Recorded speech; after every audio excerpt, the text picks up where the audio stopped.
Every day I buy a first-class plane ticket, but I never board the flight. Instead, I sit in the terminal, eyes locked on the TV. That's when I see it, people dropping dead for no apparent reason. I don't stick around to find out why. On my way out, I knock out a security guard with one punch, grab his gun, and make a break for the gate. A flight attendant tries to seal the cabin door. I jam the gun into the gap to stop her, then force my way onto the plane. I point the weapon at her and tell her to shut the door. Seeing how desperate I am, she has no choice but to comply. I push straight into the cockpit and force the pilot to take off immediately. Only when I feel the plane lift off the ground do I finally allow myself to breathe. But the pilot turns to me and asks why I hijacked the plane. The sun has mutated, I tell him. Anyone caught in direct sunlight dies on the spot. The only way to survive is to keep flying west, outrunning the sun. Clearly, he doesn't believe me. I don't bother explaining further. Then we pass over Iceland, and what we see below stops everyone cold. Pure chaos. People are storming the runway, fighting to get onto any aircraft they can find. That's when the pilot finally accepts that I was telling the truth. Just then, a passenger suddenly starts vomiting uncontrollably. I move to check on him, but someone uses the distraction to snatch the gun right out of my hands and press it against my head. I try to explain everything, but he won't hear it. He locks me in the bathroom and turns the weapon on the pilot, demanding answers. The pilot has no choice but to lay out the whole situation. The cabin goes dead silent.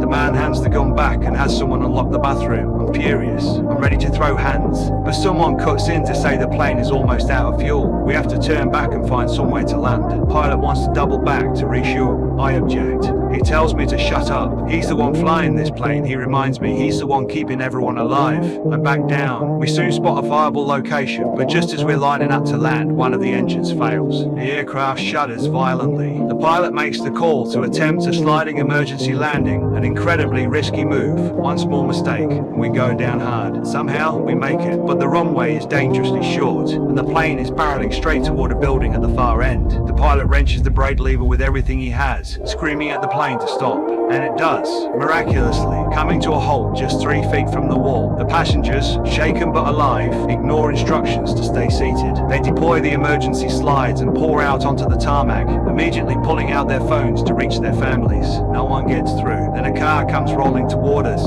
Everyone tenses up, assuming they're here to take the plane by force. But 3 figures step out, military officers. They say they want to join us. We're hesitant.